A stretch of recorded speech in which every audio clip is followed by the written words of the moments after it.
the big guy, baby, right there. You're just gonna fillet this sucker right off the bone? Hey, good evening, everybody. Welcome to Fish Out Northwest, waiting on Tommy Donlin. This is what you call a bait stop.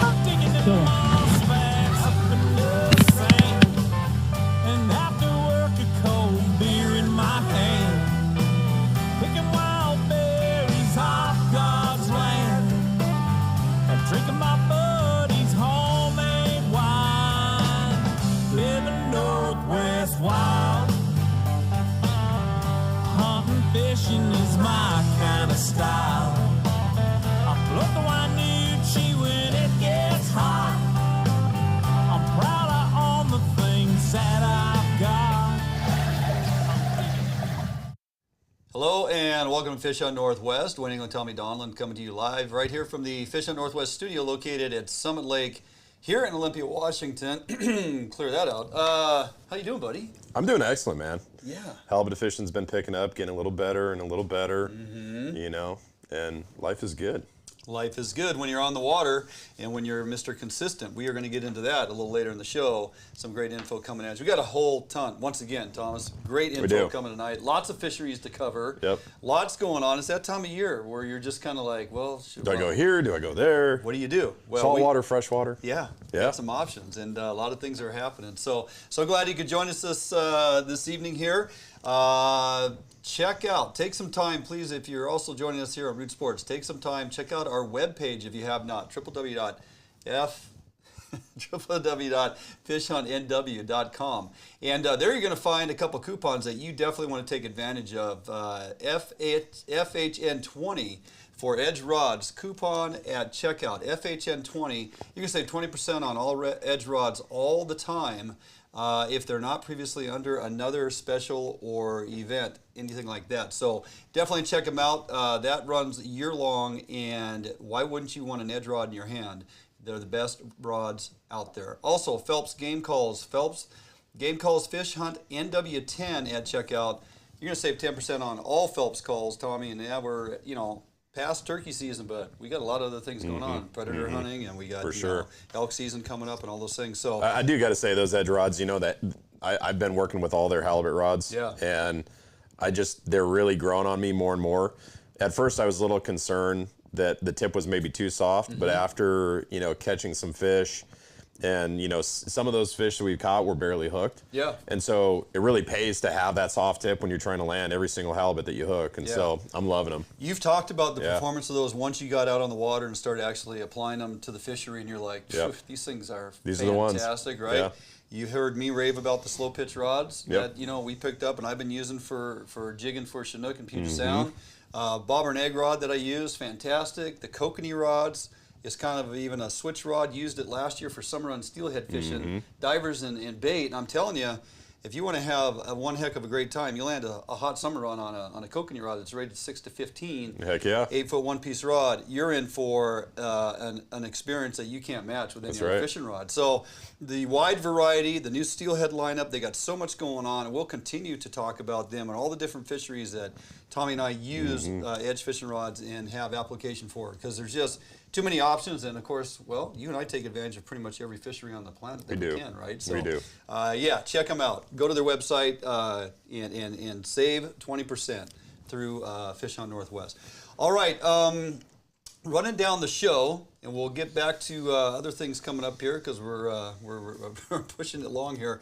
Running down the show, hey, our buddy Matt Messing, Tommy, has been out there in Area 10, mess around fishing charters. He's not just a videographer editor anymore. He's also actually a charter captain, been crushing it on the resident Coho. Matt's going to join us, give you a full report. Tommy, you are back in the bait lab tonight. It's almost ocean Chinook time, and are you ready? Tommy will make sure you are. Make sure you pay attention. We got some updates, more salmon talk, why not? Areas 11 and 13 performing pretty well, and we got some updated information you're going to want to hear. New guest to the show tonight, Tommy, Joey Walton out of Idaho. Real-time fishing, Dwarf Shack Smallmouth. They grow them big over there. You can book a trip with Joey and experience the madness. This is pretty impressive. Also, hey, struggling to catch those halibut this season? For some, it's been pretty tough. Mr. Consistent, sitting here to my immediate right. our very own Tommy Donlin will give you the keys to success. And then as we close out the show, as we do each and most every week, we're going to run down a number of openings and closings and things going on because there's just too many things to pay attention to, and sometimes it gets lost in the shuffle. Without a doubt. There's just way too much going on. So we'll remind you about the Fish Expo coming up here later on in the show. We want to make sure we remind everybody to come join us there. It's going to be a great event, so we'll make sure you have all the information to get you there. Yeah, all right. With that, we got so much going on. We're going to bounce on out of here for a quick break. So don't go anywhere. We'll be back right here with Matt Messing, Fish Out Northwest. Defiance Marine is the one-stop shop for the Pacific Northwest angler. Defiance Marine guarantees the best price on a new and best service on a repower for your current boat. Defiance Marine is a Honda Premier dealership and one of the largest on the West Coast. Defiance Marine is a boat dealer who proudly sells Defiance, Allied, and Arima boats. All boats are built by West Coast fishermen for West Coast fishermen. Defiance Marine has all your boating needs to help you get out on the water. If you're looking for the best fishing rods in the world, you really do need to take a look at the Edge rods. I designed and built new machinery, and I think this new machinery has enabled us to build blanks like no other company can build without this equipment. There is no other rods in the world that are as good as these rods. You owe it to yourself to take a good look at them.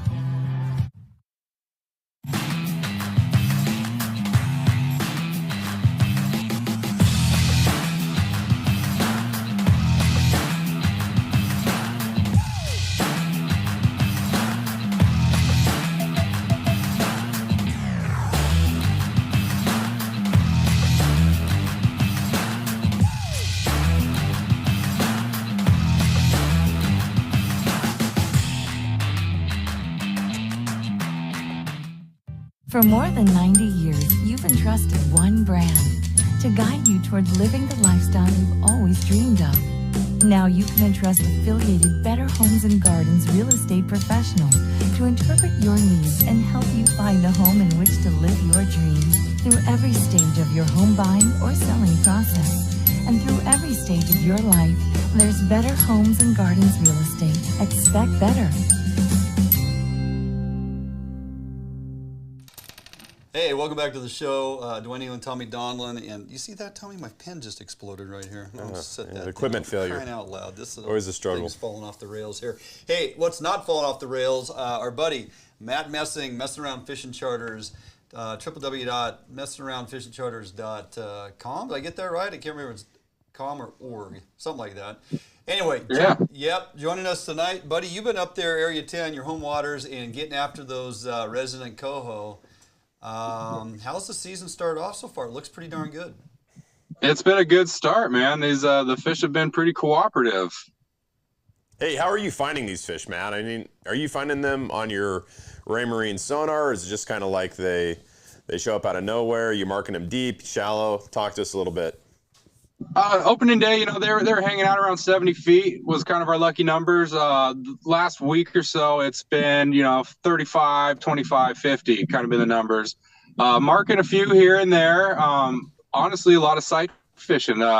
The kind of nothing's going on. You'll start seeing them jumping. The bite kind of turns on, goes on for a little while. Then they all calm down, and then you kind of don't see them anymore. So I've been doing a lot of sight fishing, jumpers for them. I like it. That's interesting. Yeah. Let's talk about profile and size of presentation. Using a lot of silver hoard spoons, size 2 or smaller. Maybe the Ace High Fly Juniors. Are you trying to match that krill presence in the water, the small herring that we find in Puget Sound this time of year? What's kind of the go-to? Even talk flasher or dodger size or whatever you're putting out there for them. Yeah, so right now, kind of smaller presentations are working better. Not really finding those big krill lines like we normally have. So I think they're kind of targeting the little smaller herring and whatnot. So yeah, the 2-inch herring aid, always a good go-to. Using 11-inch flashers, and then also got that silver hoard herring aid dodger. That I think it's a 6-inch dodger. That's been working really good running on that third downrigger. And then, yeah, the little hoochies with some little twinkle skirts in there, little herring topper, been working pretty good. But yeah, red label herring. I've got some green labels I've been running lately. They get touched occasionally, but the red labels are working a lot better. They like that smaller bait. Right. Hey, so Matt, that Dwayne and I absolutely love scent. Yes, we do. Potski's Fire Gel is our go-to. In fact, I hide my gear when Dwayne comes on my boat because I know he's going to put it on like baby oil in massage parlor. That's right. Okay, but I want to know, what scent are you using? What do you like? What's your go-to for this fishery? Potski's Fire Gel herring right now is what I've got on everything, and it's absolutely lighting things up for me. Fantastic. Hey, talk real quickly.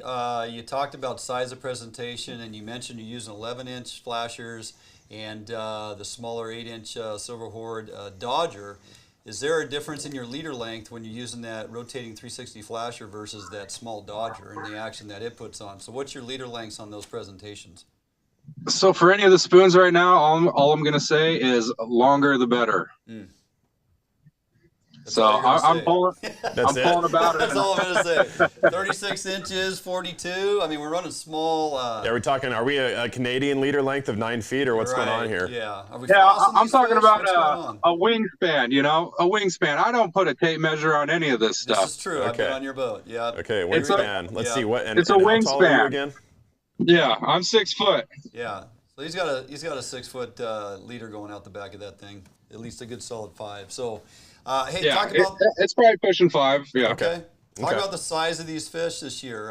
You think pretty healthy, average? I mean, you think they're getting plenty of feed? They got some good fat to them. How they look? Yeah, I call them. It's our average resident coho. They're pretty healthy. They've got some good size to them. I think they're gonna get bigger. A couple little dinks here and there, but for the most part, I mean, they're all around that 3 pound, almost 20 to 21 inches. They're pretty good fish. Yeah, that's awesome. That's hard to beat for a resident coho that's, just in our backyard, right? Oh, man. And that's the thing to remember. So you got, a lot of days, honestly, it's flat, calm water, especially relative to the ocean, right? It's always how I compare it. But, it's really a great fishery, especially how good the fishing is right now to get the family out there. Yes. And I know, Matt, you guys are going to be chasing these things until the Chinooks show up. How do people get a hold of you and book a trip? Yeah, give me a call, 360-621-2681, or you can check out the website. I've got a book now button. Just find a date that works for you and sign up. Perfect. Tommy mentioned it. You'll be running them right up until you get into Chinook. Are you guys, you're not fishing real deep for these coho. Are you bumping any Chinook right now up there in the suspended column, or is it pretty much just all coho all the time? It's a coho game. When we were running about 70, I think we got into one decent blackmouth. It was a nice little line puller. Yeah. But for the most part, we're staying away from those Chinook as best as possible. Absolutely. Mm-hmm. And we don't have too many encounters going on at all. That's good. You keep it up in that. It is. 50 foot and up range, you're pretty good. Yeah. We would encourage folks to do the same. Follow your lead on that and try to stay off the Chinook. Don't drop deep because them fish are definitely suspended up. So, always a pleasure, my friend, and looking forward to tomorrow. We'll be on the water out of Westport chasing some deep water lings. Got a great crew put together to get out there with Ben Overmars, and we're going to have a blast. So looking forward to that. In the meantime, get a good night's rest. You're going to need it. You got a camera duties tomorrow. I got more work. Yeah, you got more it'll work. be good. Right on. All right, Matt Messing. All right, I'll see you guys when you get here. You got it. Right. Matt Messing, Mess Around Fishing Charters. Look him up. He's fishing Area 10 predominantly out of Brownsville. Just a great dude to be on the water with. He's going to get you into the fish. Okay, don't go anywhere. Jumping out for a quick break. When we come back, Tommy, you're on deck, Game my friend. time. Yep, in the bait lab. Ocean Chinook season opens soon. You're going to want to pay attention to this. Don't go anywhere. We'll be back right here, Fishing Northwest. Allied, the new leader in heavy gauge aluminum boats. Allied boats have standard reverse chine and lifting rakes to help you plane faster and run at lower RPMs. Allied boats have several models to choose from, ranging from a 19-foot Mustang all the way up to a 32-foot Liberator. So regardless of what type of heavy gauge aluminum boats you are looking for, Allied Boats will have it for you. Contact Allied Boats today to learn more about these incredible fishing machines. Sportco, an outdoor emporium, is the largest local outfitter in the Northwest since 1975, providing thousands of people affordable outdoor gear. This summer, make your next outdoor adventure more affordable by shopping at our warehouse-style pricing. We are a local Scotty dealer, offering sales, service, and repair. Located in Fife and Seattle, come visit us today. The outdoors await you.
Hey, welcome back to Fish on Northwest. I'm Tommy Donlin, and we're in my favorite place, the Bait Lab.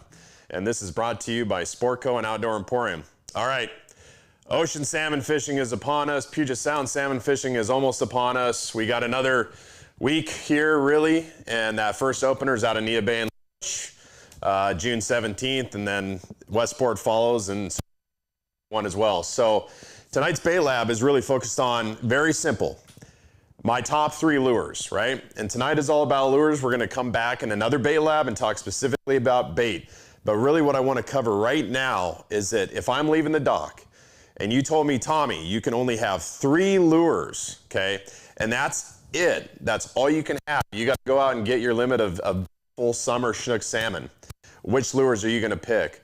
That's what we're gonna cover right now.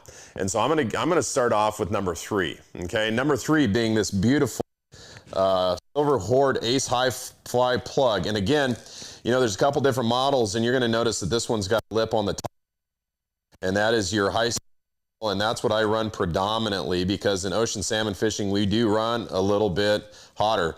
Now, when we think about plugs, and the reason I love plugs so much is they're so simple to run, right?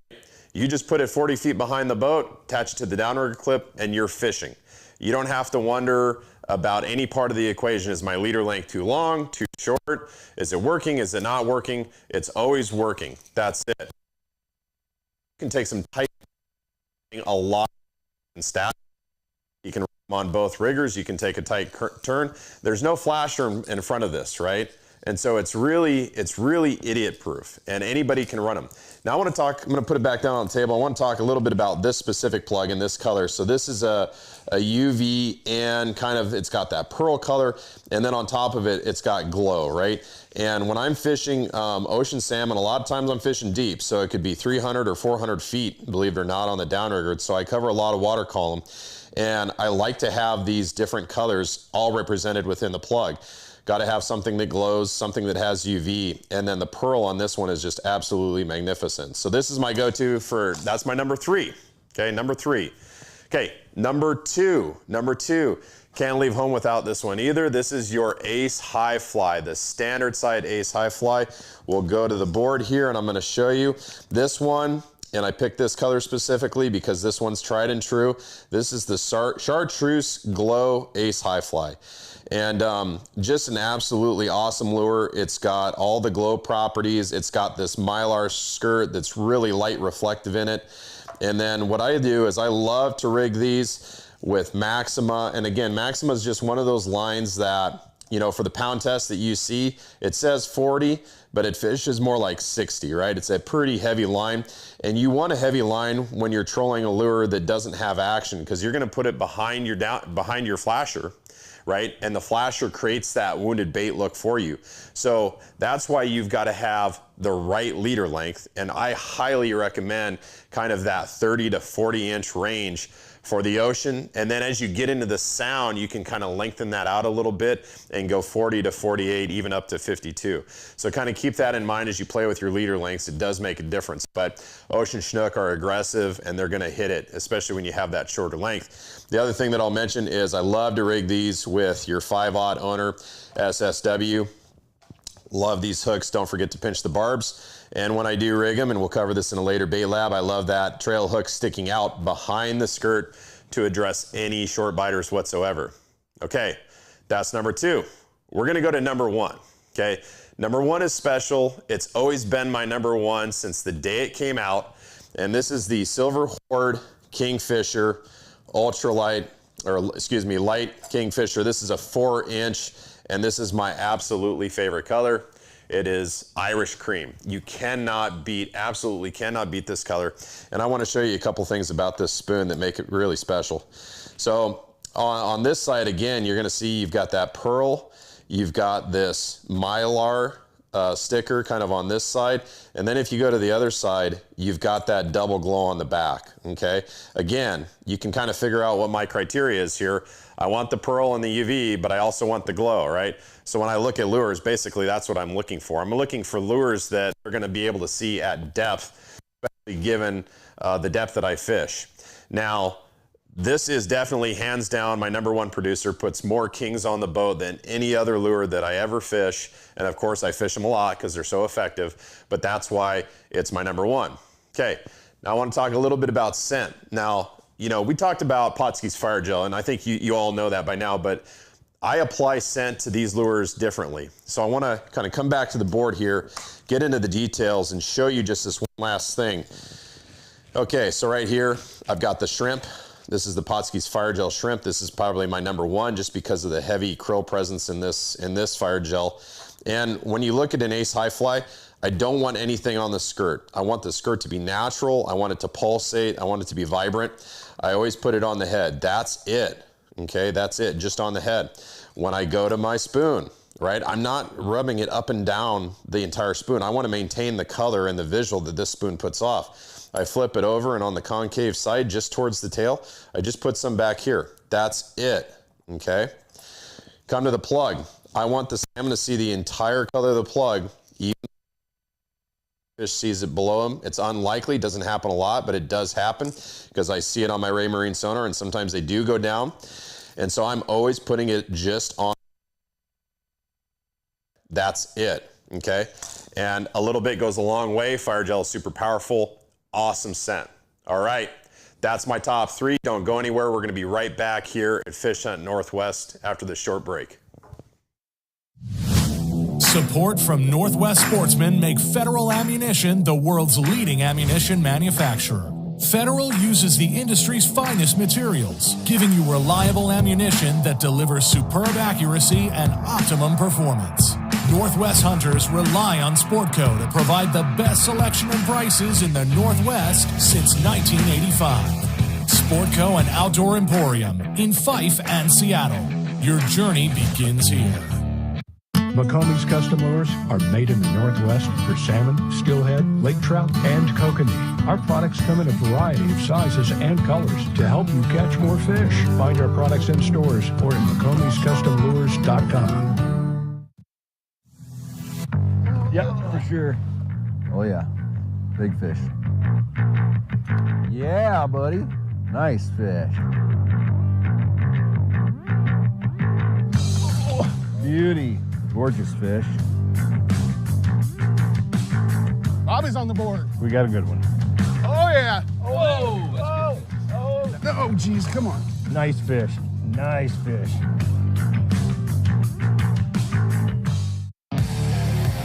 We're going to show you how to make fishing reels.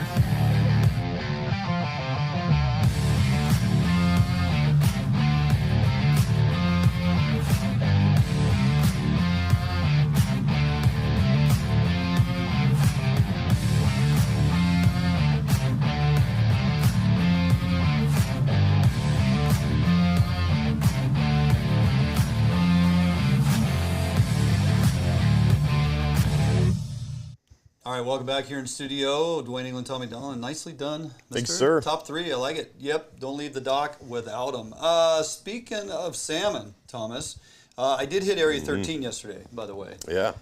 Huge tides yesterday, today, just as an example. I mean, we got a 12.2 on the incoming, a minus 3.2, 3.5 on the outgo. So that is that's a big tide swing. Yeah, it is. You can see those numbers. It indicates we got a lot of water moving. So what does that equate to when you're fishing? Well, when you're jigging and you're moving with it, and you're not trying to troll with it or against it. Like if I'm in what I marked on my sonar is, we're free drifting along. I mean, at the height of that tide when it was flowing out and raging. And again, depending on where you're fishing around island points, and if your channel's narrower, you're going to have more current rushing through, right? Right. If you got a wider area, it's not moving so fast. But that area we're at, we're cruising along at 3.5. So little to no wind, which is great for jigging, right? But that current's moving. You got to adjust the boat and try to stay on top of it and stay vertical.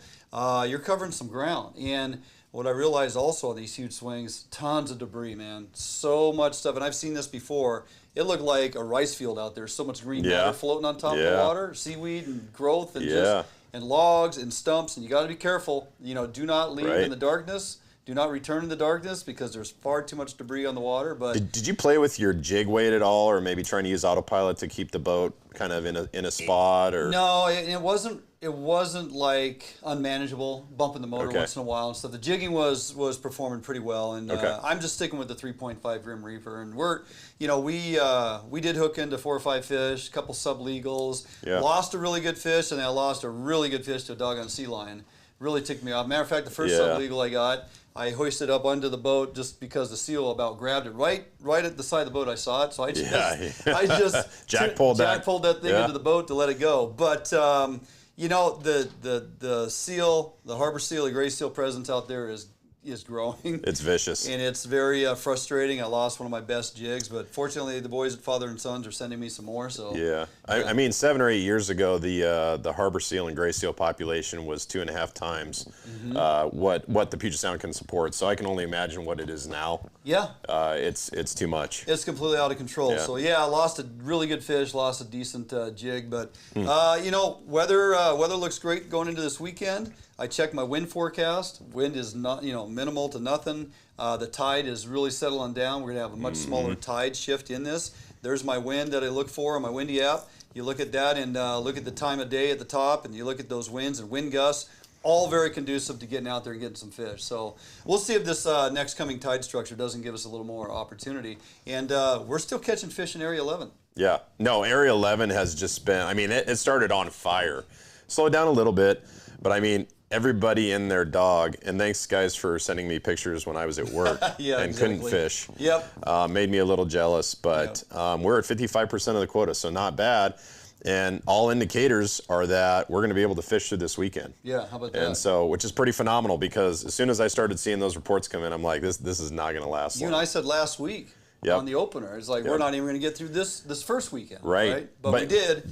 We did, and we've seen a lot of quality fish too, and I think that's the key there is you're catching fish. The fish that you catch are quality, and therefore you're catching the fish you're supposed to be catching, and that's why the quota is still available. 100%. Okay, that's going to do it for us. First half of the show here on Root Sports. If you're tuning in live on the live stream this evening, stay tuned. Second half of the show coming up right after this break.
Allied the new leader in heavy gauge aluminum boats. Allied boats have standard reverse chine and lifting rakes to help you plane faster and run at lower RPMs. Allied boats have several models to choose from, ranging from a 19-foot Mustang all the way up to a 32-foot Liberator. So regardless of what type of heavy gauge aluminum boats you are looking for, Allied Boats will have it for you. Contact Allied Boats today to learn more about these incredible fishing machines. Hey guys, I'm Big Mike. Come on down to the Edge Pro Shop and see me. We've got all the best brands under one roof. We've got Hawken, Procure, Short Bass, Pro Troll, Yakima Bait, Get 'em Dry Jigs, Northwest Bait Scent, Daiwa Reels, North Fork Lures, North Wild, Brad's, Superfly, Rocky Mountain Tackle, and of course, the greatest rods ever built, Edge Rods. Hey, welcome back to the show, New England Tommy Donlin, and second half of the show. And with all this madness, all this fishery we got going on, Tommy, all these shiny silver fish, we're talking Puget Sound, in the rivers chasing springers. You know, we talked to Shane Magnuson on the upper stretch of the Columbia chasing springers. We're talking to Kyle Bushelman down in Oregon, you know, out there on the coastal fisheries. And there's just, you know, chrome and shiny fish everywhere. For crying out loud, we're talking Puget Sound. You just talked about the, you know, the anticipated ocean opener. Yeah. We're gonna take a pause on that, right? We're gonna jump over into Idaho. We're gonna actually talk a little something here called smallmouth. You ever caught one? I have. I caught a few in South Dakota. There's a lot of fun with this smallmouth. I got a ton of them here in the backyard in the lake, but they're a bunch of dinks because there's too many of them, and they eat all my kokanee. But that's besides the point. Joey Walton, first time to the show, professional guide at Real Time Fishing, joining us tonight to talk a little bit about Dvorak Reservoir smallmouth. And Joey, welcome to the show. Glad you could join us. Thanks for having me. Absolutely. For those not familiar with where Dvorak is actually located, give us a little geography lesson of where we can find said reservoir.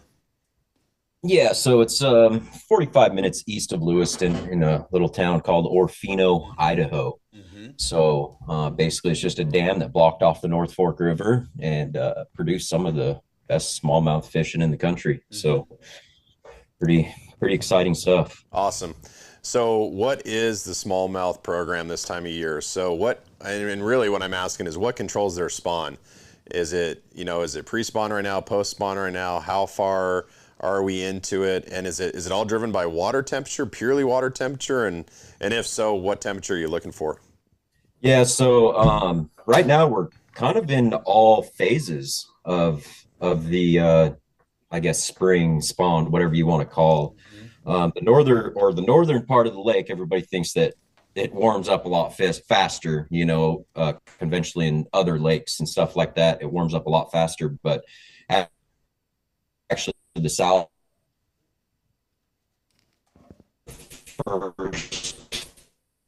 Yeah. Hey, Joey, your down our feed's kind now of on the freezing far up on you. move up. You there? Yeah, our feed is kind of free. There you go. Can you hear me? Yeah, now we got you. Yeah, we got you. Yeah, it kind of locked up on us for a second. Got me? All right. Yeah.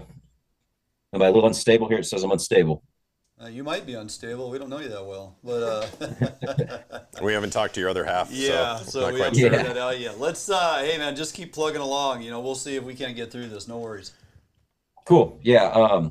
Like I said, down on the lower end of the lake, we're looking at post spawn conditions right now, and then the farther that you go up the lake, the water cools a little bit just because of the runoff coming in from the river, and as you get up, you can find spawners and creeks. The farther you go up, obviously, you'll get into pre-spawn as you get into the river. The water's still about 53 to 55 degrees up there, so it's still pre-spawn, and they're still feeding pretty good up there. It's weather dependent and day dependent. But other than that, yeah, you can pretty much, whatever you want to do on the lake right now, it's up to you. I mean, you could go for post-spawn, you can go for pre-spawn, you can go for spawners. So it's a pretty cool deal right now. So it sounds I was going to say, it sounds like you're able to find them either in deep water, shallow water, varying temperatures, and like you said, all different phases of the spawn, right? Yep, all phases of spawn, deep water. I mean, you can still find them dirt shallow. You can find them suspended. You can find them on beds if you're in the right areas. But yeah, it's pretty cool right now. It's pretty special. Nice. Hey, so I got to know your electronics game. Are you even marking these fish at all, or is it mostly you're fishing away from your vessel? I don't mark fish anymore on my lake. No. Yeah, that's kind of what I figured. Yeah, I basically just go to high probability areas.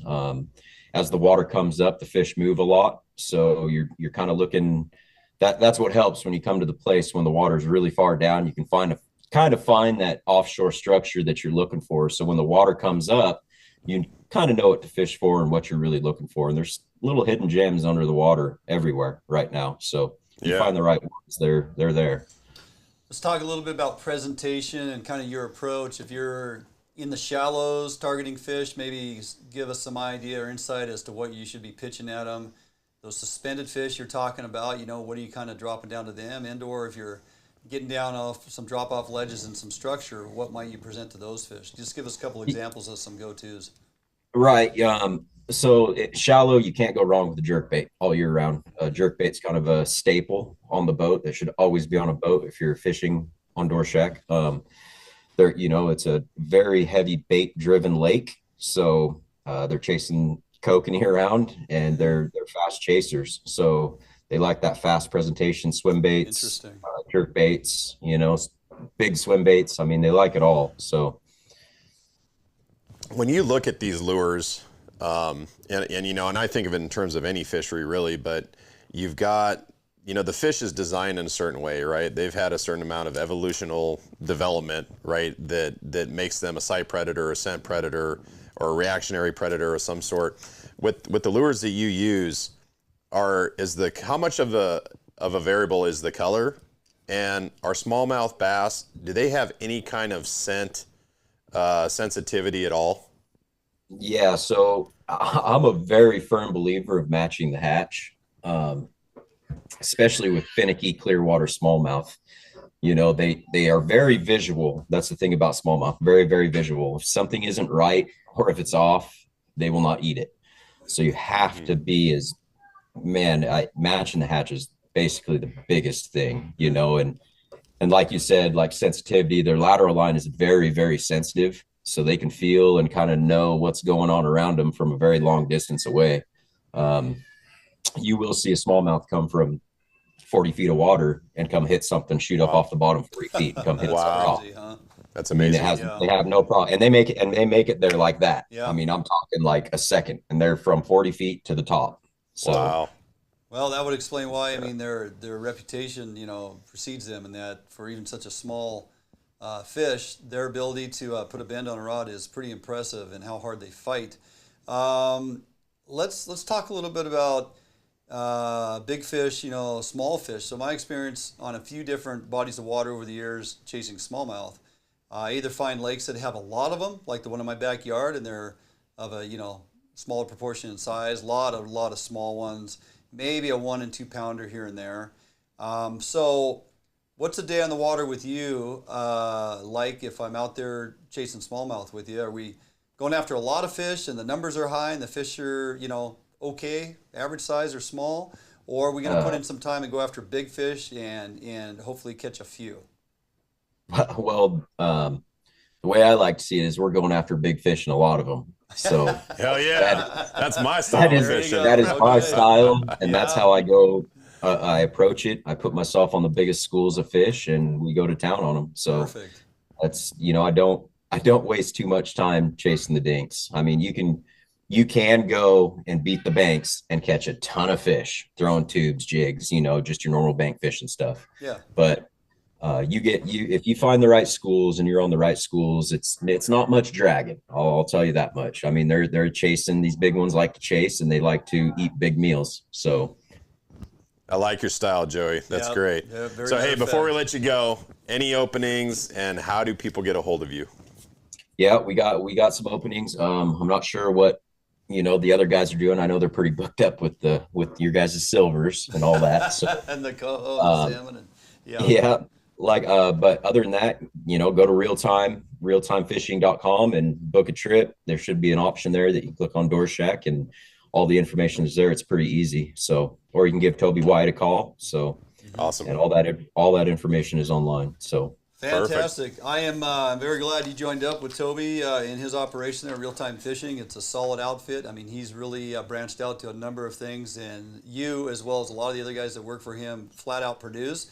And if people want to get an opportunity to get onto some of these smallmouth, and to me it sounds pretty intriguing. So I'm going to have to give my buddy John Albrich a call there in Idaho, come crash at his place, and then come meet up with you and go hit Dorschrack. That'd be phenomenal. So great to have you on, man. It was a pleasure. Yeah, really enjoyed it. Hey, I appreciate you guys having me on. Right yeah, on. have a good one. Yep, take care. Joey Walton, everybody, professional guide there at Real Time Fishing. You can also email him at walton265@gmail.com. So pretty special fishery over there. That's quotable right there. Joey said, we're going to go after the big fish, and a lot of them. I'm like, yes. You're like, that's my guy right there, right? Yeah. Love his attitude, man. Love it. And I could tell, you get out on a boat with that dude, and I just may have to go do that because I want to go fish with him. The fishiness was coming through the TV right there. Passion. Yeah. Oh, right? yeah. Yep. It's like when you talk to people about tuna or halibut. Yeah, I could tell, man, for sure. Or me talking to people about kokanee. You can see the passion. Yeah. Love it. That was awesome. All right, man. We're going to jump out for a quick break. Tommy, we come back. We are going to have a down and very detailed discussion on let's find some success out here on the ocean for halibut. A few of you have been struggling. This man here in the studio with me has been working hard, but finding them. How's he getting it done? Mr. Consistent? When we come back right here at Fish on Northwest. All Defiance boats are built without any structural wood materials. That is why all boats are backed with a lifetime warranty.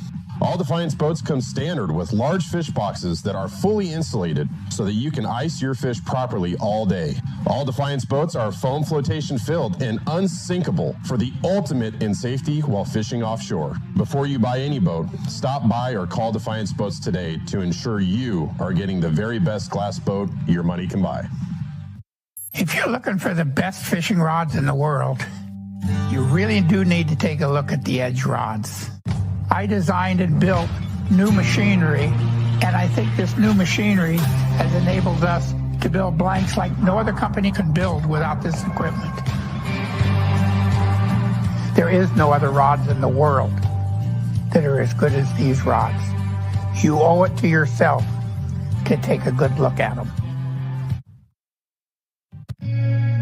New days, new beginnings, new friends, new loves, new dreams, new goals, new scenery, new job. No matter what the next chapter holds, Better Homes and Gardens Real Estate will be there to help you find the new that's right for your lifestyle at any stage of your life. Better Homes and Gardens Real Estate. Expect better. All right, welcome back here, Fishing Northwest. Tommy is so in our backyard, so to speak, out here on the ocean, your beloved Nia Bay. You, once again, finally, because we got through all the COVID stuff, you're able to get back to the place you're so passionate about. Yeah. You know, the CQ thing was okay, but that extra 28 miles we're putting on the boat, yeah, that's a no bueno. It was tough. I do want to say that the people at CQ, I mean, hospitality was just phenomenal. Yeah. There at Olson's. I just absolutely love the people. I had a great experience there. But yeah, there is an additional 14 miles each way just to get from CQ to Wada Island there off Nia Bay. And unfortunately, that 14 miles is filled with debris and flotsam and logs and all sorts of stuff too. So it's also a minefield. It is. Yeah, the wind can get going in there too in the straits. So absolutely love CQ. But yes, I am back at Nia Bay. Last time I was there before this year was 2019. So. Yeah, that says a lot, and tip our cap to the folks and Olson's, everybody else there at CQ, because they took that all on, man. They did. It was closed down for a couple years. We blew the doors off that place. There were so many boats in that marina. It was a buzz, no doubt about it. So you're back. You're fishing same waters. It's just a different method and route of getting there, right? That's right. But once we land on those halibut grounds, look, you are Captain Tommy Donlin, Mr. Consistent this season is what I'm calling you, and.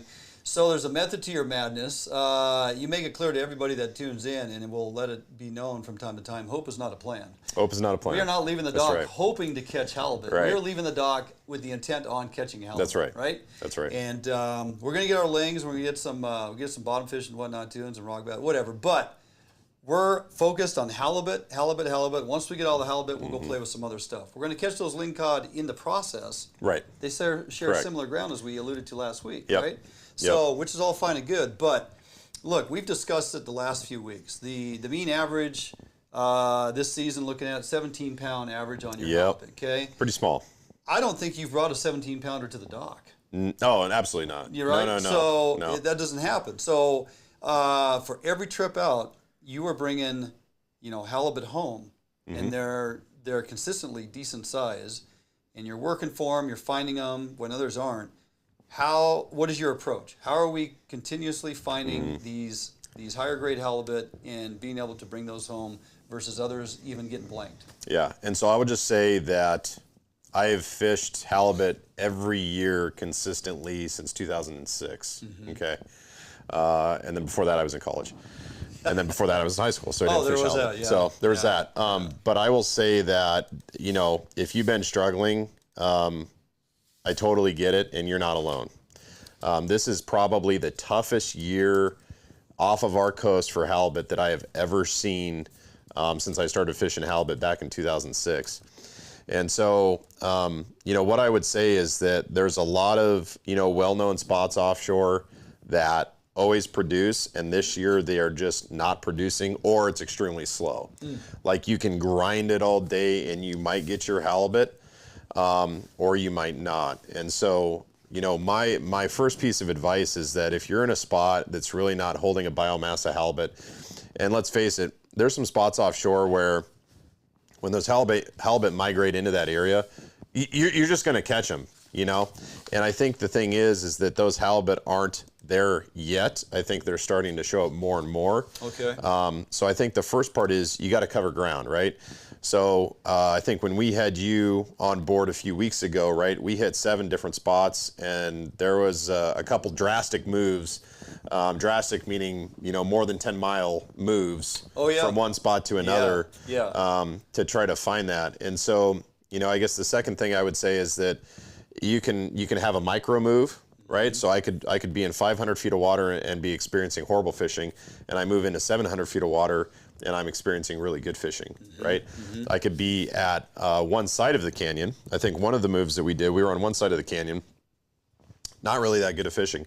We moved across to the other side of the canyon and boom, fish, right? And so it's not necessarily about moving like leaps and bounds. Sure.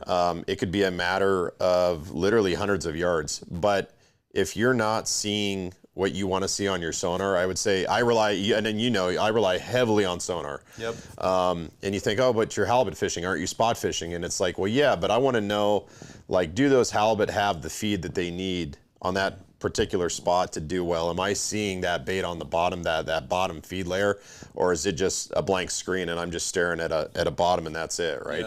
Yeah. So, don't be afraid to move, know your bottom. And then the other thing that I think people do poorly, and I do an okay job, I'm not going to say I'm the best in the world, but something that everybody should do is keep a log.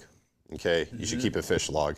And that really goes for whether you're fishing halibut, or fishing salmon. But what that log is going to do for you is you're going to start to be able to pick out trends. Yep. And, I've been able to see some really clear tidal trends associated with the fishing this year, with the outgoing being better than the incoming or the flood. And so what that tells you... Have you documented that before? Are you comparing that with previous seasons to go, oh, well, it's in this tide sequence, and we landed on some fish during this tide, and it produced once again? You definitely see that correlation, for sure. And the other thing is that you got to have current, right? So if you don't have current, if you're not moving the boat, you're not going to... the bite's going to be really slow. Right. And so if you are in a spot and you're not catching halibut, but you're also drifting at 0.2 knots, I would tell you that there could very well be halibut there, but you're not catching them because the bite's just not on. And so that's the other thing to remember, is that GPS coordinates are not magic. You can go to a GPS coordinate where you've caught halibut before, but if you don't have that current or those conditions or that feed layer, it's very possible that you're just not going to catch fish there at that point in time. Now, you give it 2 more hours and the tide starts moving and the fish start biting, and that happens too. Yeah. So you really got to keep that log in order to know whether or not, hey, do I stick and stay and make it pay, or do I move on to another spot and see what's at that other spot? And so you do have to pay attention to your current, your sonar, right? There's multiple inputs into your brain as the captain that you have to account for when you're trying to make a determination where I halibut fish. Yeah. The other thing that I would say this year is that there's a handful of fish everywhere. There's a few spots where there's a pretty good biomass of fish, and they take some work to find. What I would tell you is that, not naming spots or anything, but I know that if you do go to Big Salmon Fishing Resort in Neah Bay, there is a gentleman there by the name of Mr. Michael Lawrence, Boo, aka Boo, and Yep. he likes to tell everybody where to fish. He does. So I will say, if you're in Neah Bay and you want some help, he will help you day in and day out, which is really cool. Super awesome family with the Lawrence family. The other thing that I will say is that with fishing, it appears that the biomass that's available to us, now they could be at 1,000 feet, 800 feet, I don't really know. But for most of these halibut that we're trying to get, right, you're trying to make the best of your opportunity, and there's only a handful of fish in a given area. You got to have a perfect bait. You got to have a perfect rig. And, I think I've covered it a few times in the bait lab as to how I rig my lures. And I will tell you right now that there is a revision, a design change coming to the way I rig my lures, and I will tell you why. Last trip out, we hooked the largest halibut that I have ever hooked in my life. Okay.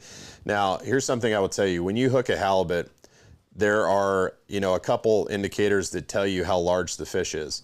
And if you think about the way a halibut swims, it swims, right, on its flat side, right? And so when a halibut swims and his head comes up, what happens to your rod tip? Rod tip goes up. Yep. Head goes down. Yep. Rod tip goes down. We had one on that basically actuated the rod from completely unloaded, straight as a board, to buried in rod tip in the water. Really? Okay, on the edge halibut rod. Yeah. Up and down, right? And when that fish dumped that reel, and then the angler had a little bit too tight a drag. So it's kind of a misnomer that you got to go heavy drag on halibut. That's not true. Sure. They're not going to crawl into a rock with their flat body. Okay. All right. And so I actually like to not a loose drag, but a full line. but not super heavy drag. Yeah. Now I will tell you that there's a key to this. When you first get the bite and you hook the halibut, you got to stick it to them. You got to stick it in their face as hard as you can. It's like doing a power clean into their face. You got to jerk the rod. I like to thumb the reel when I do it, and that way you're sticking. Slippage, right? No slippage. You want that hook to penetrate their jaw. After that, after you got them hooked, you want to play that fish. However long it takes to get that fish in. That big one, unfortunately, the drag on the reel was too tight. When you add strain to the line, and then you think about a halibut, and this is another thing I'll tell you as to why I know this fish was well in excess of 120 pounds. My leaders are approximately 2.5 feet in length, okay? Oh, did you get some good stretch? No, no. So 2.5 feet in length, right? I've got my hooks down here. I've got oversized hoochie, 12-inch hoochie, and I've got a bait, and I've got some spacer beads in there, and I've got a cheater, and then I've got basically that length, and then the rest of it is your leader, right? Maybe another foot to 18 inches, okay? When that halibut ate that whole rig and snapped it off, I only had 6 inches of leader left on the entire thing. Really? He swallowed that leader all the way up to 6 inches of leader left below the swivel. Interesting. And then with the drag too tight and him running, snapped the line. So cut it as mouth. I'm looking at I'll just tell you, there's some beautiful pneumatic pressure line that is used in marlin lure creation. Oh, there you go. That my buddy in Hawaii showed me. And I'm going to be ordering some of that, and that will not happen again. Is that right? That's right. So we'll do a bait lab. I'll kind of walk you through what it is. But interesting.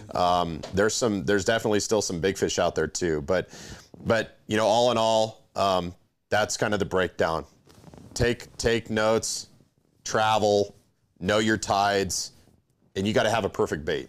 A perfect bait, perfect scent, right? I mean, I'm pretty religious with the Potskie's rockfish and halibut nectar, and you know, even before I met you, I was using that stuff, right? And that has just stayed with me for years and years and years. And so when I brine my baits, it's that, and then it's also their fire brine.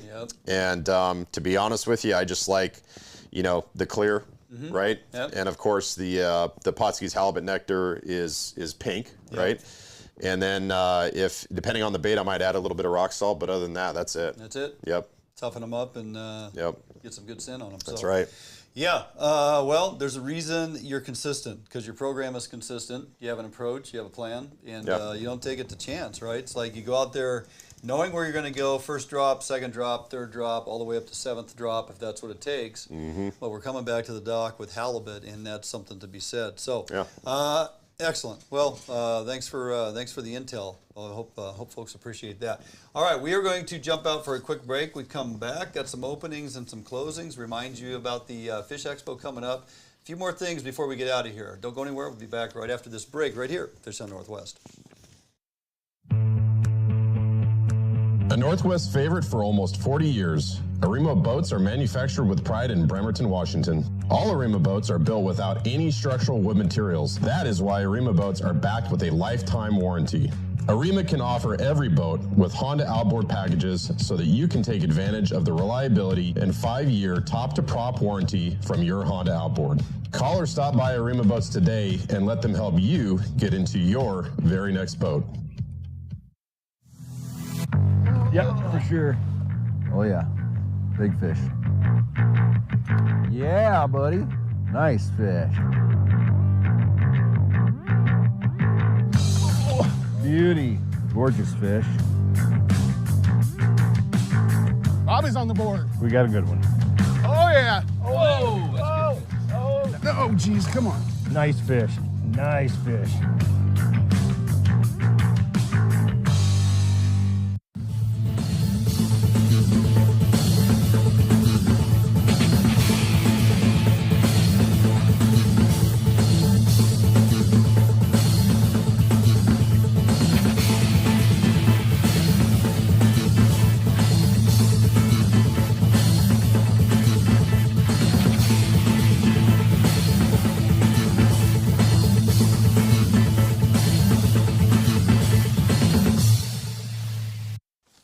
All right, welcome back here to the show as we wind it down. Thomas, a few things going on. We always look forward to openings, not so much on the closings, right? Yeah, that's for sure. Be one opportunity. Before we jump there, hey, I want to remind everybody, Fish Expo 2023 is coming up. You don't want to miss this. It's going to be a great event.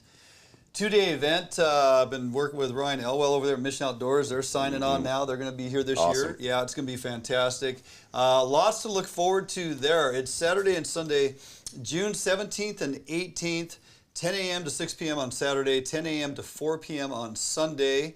Plenty of vendors on hand with all types of tackle and things that will interest you throughout the industry.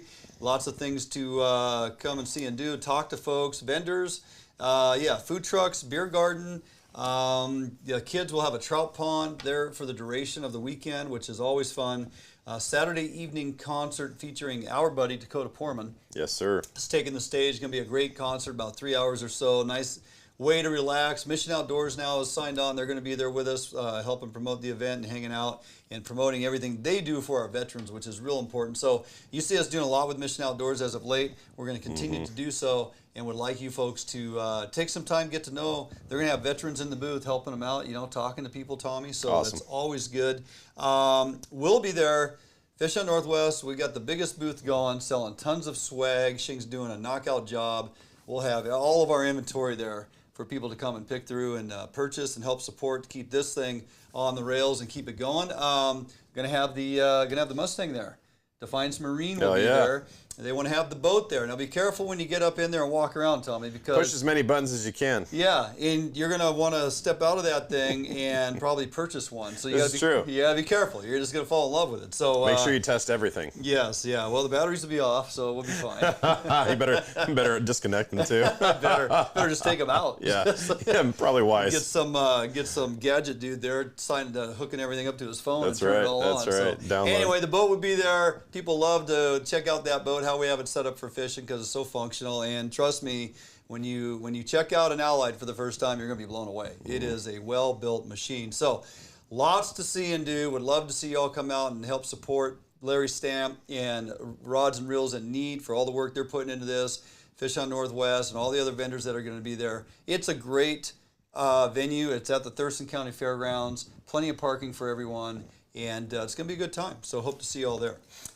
Speaking of some openings, Tommy, the Columbia is slated to finally reopen as it was originally intended to do so, and then they tried to extend that spring Chinook fishery, which would have then dovetailed right into the recognized summer opener. Yeah. So we're going to get to go back fishing for salmon, to include Chinook, sockeye, summer steelhead on the Columbia River.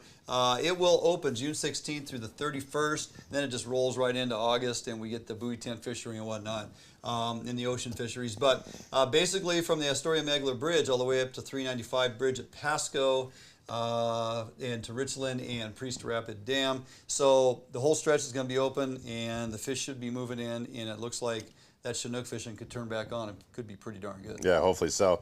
And the Wenatchee River is also going to be open for hatchery spring Chinook, and we've got June 9th to June 30th for those dates. And it's, you know, this is one of those things where I read these regulations and I go, you got to be a lawyer. So here they are, right? Daily limit 3. Minimum size 12 inches. You got to release everything else, but you got to keep the first 3 that you catch, right? Hatchery, non-negotiable. You must retain. Must retain right? them. Yep. Must retain them. Yep. And then, of course, motorized vessels are not allowed on the Wenatchee River. No. Right? And, of course, those 2 pole endorsements, you can't use those either. Not on that river. Night closure's in effect, that right? That is true, yep. Right? And so they basically allow you 1 hour before sunrise to 1 hour after sunset. And so just a laundry list of regulations, but it is an opportunity. It is a great opportunity, and along with your 3 hatchery Chinook you get to retain, you also selective gear rules in effect for this, except for bait. Bait is allowed. It is a spring Chinook fishery, so thank goodness for that. And up to 3 single point barbless hooks per line, and of course they emphasize using a knotless net. Yep. So, but 3 hooks. A lot of places it's 2. Yep. In some places it's 1, and when you're using bait, so you got to get a little crafty on how you rig that bait. And if you go to Canada, you can use as many hooks as you want, but you can only fish 1 lure per line. You gotta love it. Yeah. Hey, but that's not the only opportunity, right? We got ocean coming up, which is my forte, where I like to spend my time, and kicks off next weekend, June 17th, out of La Push and Nia Bay, Marine Areas 3 and 4.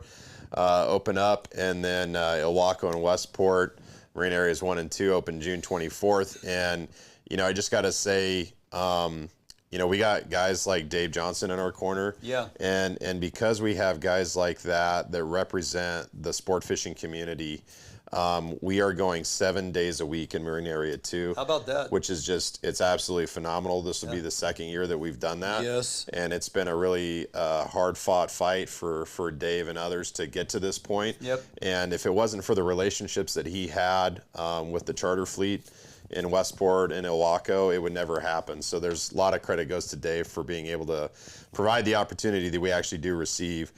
And so when you look at the quotas, right, Area 1, 11,490 for Chinook, and then the Coho quota is 79,800. Yeah, these are big Coho numbers this year, by the way, huge. folks.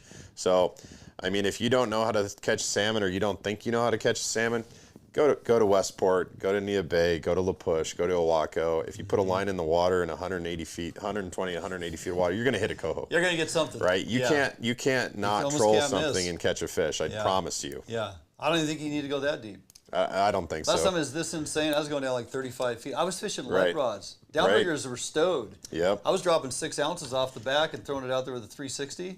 You could barely get it dropping, and they'd hit it on the drop. You know, that's the program. And a lot of times when we fish out of Nia Bay, we go up to Swiftsure Bank. Yeah. You can't even get your downrigger release clip back because the Coho's got it in his mouth. Okay? Yes. I'm serious. Oh, yeah. I mean, they're just like, they're like pests. Oh, yeah. It's like, doggone, I'm trying to get down to the Chinook, right? Doggone right. Coho grabbing the clip. And, yeah, Herzog says, troll a tennis shoe. You'll still catch them, right? Yeah. So hey, what do we have for Westport quota? So, yeah, you know, it's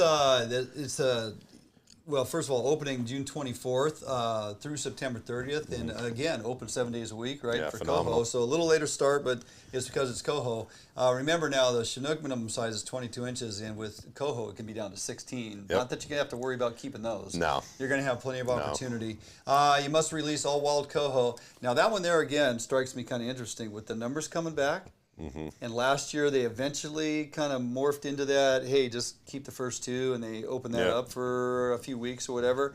I was very curious coming out north of Falcon that they didn't have anything on that going into this year, but that's not to say they may not do an in-season management or some type of alternative. They may. So we'll watch for that. But hey, you got 17,210 Chinook, and we got almost 60,000 Coho in the quota, which is pretty substantial, right? Yeah, and we're fishing 7 days a week, so hatchery fish only. Once we get further inside, once we get into Grays Harbor, you know, which is area 2, 2.2 and whatnot, you get into Grays Harbor, it's full on, man. Yeah. Hatchery wild. Game time, doesn't matter. 2 fish limit, September 15th through November 30th. 2 fish limit. Whack and stack them. It's going to be phenomenal. Yeah, and then we got pretty healthy quotas up in Marine Area 3 and 4 too. So for 3, which is really La Push, you know, the overall Chinook quota is 1,590, Coho is 4,150, and then out of Area 4, it's 8710 for Chinook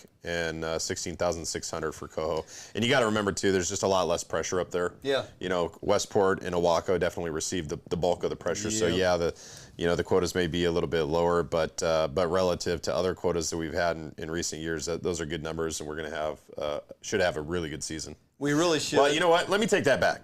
We are going to have a good season, and the reason that I know that is because I've been bottom fishing along the coast of Nia Bay, and I have kings following up my halibut gear and my lingcod gear.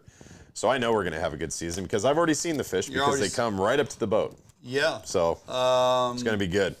Really looking forward to it. I just, we're going to have so much opportunity out there. Just, you know, how far you want to drive? Where do you want to go to catch your fish, right? Because you're going to be there. You going to, once this salmon opens, you're gonna run combo trips out there? Are you going to go like salmon or bottom fish exclusive each indoor day? Or are you going to pack all the gear and do double down? Or what do you think? So typically what I do, now this year is definitely unique because, reminder, Nia Bay and La Push have gone to 4 days a week for halibut. So Thursday through Sunday, it's open. Yeah. It's open. It's not the Thursday, Saturday thing or the this day, that day thing. It's Thursday through Sunday, it's open. It's wide open. And if you're offshore chasing salmon on the prairie or places like Blue Dot, it makes a lot of sense. You're already there. Drop down and get your halibut, your lingcod, and then go fish for salmon. So if you're gonna burn the fuel, you might as well come home with all 3 species. I agree, and look forward to that opportunity. Let's see, we got some guys on there asking. You know, we got a lot of stuff going on, and a few more pounds of the killer shrimp recipe. Absolutely. Asking if we're going to be over there at Brewster, and yes, we are. We'll see you there. Figuring out the dates as we go. Don't know if Tommy's going to be able to take any time off because I'll probably do a midweek deal, and you know, work. I will not be there, but work is kind of important. So I like the circus that is Brewster. That is very interesting. It was a fun time last year, huh? Are you going to be able to fish this year? Or are you going to be a boat driver? I guess we'll find out. It depends. You're going to have to talk to Mr. I got the same crew going. You got. It's going to be. I'm going to miss you guys. You're going to have to bring me in on on Zoom or something. So I'll probably drive the boat and let you know Richie and Bobby and. Is Britton going? Britton's going. Oh, awesome. I'm actually going to rely on Britton to run camera because Matt's running charter, so he can't make it. So I'll just say, Britton, a little shout out. You'll be running camera. And I don't know if Jordan can take a couple days off work, but if he can't go, his boss can probably go. So there you go. You know, there you go. Take JB on over there. Anyway, that's a fun fishery, man. I mean, it really is. Obviously, it's flat water, obviously, because you know you're in the river. I mean, you do get wind, I guess, time to time, but wait a second. It's flat. Do you remember when we pulled in there last year? Yeah, I consider that flat. Okay, I consider that flat. Well, for that particular fishery, and for us just rolling into town, the lightning storms that started the fires all around us on the way in, and how blustery it was, and then we got the boat in the water, and it was. That's part of the challenge, though. That was great. You got to overcome it. You know, you and I were the only ones on the back deck. Yes. trying to get the gear out. Right. With the white caps and the wind and get blown all over. The boat was pointed I'm this like, way, and we're drifting this way. We're running 4,000 RPM on the kicker going this way, but the boat's going this way. Just get the gear out, Dwayne. I'm like, I'm on it. And we're back there. We actually put our rain gear on. Yeah. Nobody else brought rain gear. Right. These Wenatchee boys. So they're all huddled in the cabin. Right. And With their special coffee. I think Britton, he pulled his thumb out of his mouth and said, "Did you bring a heater?"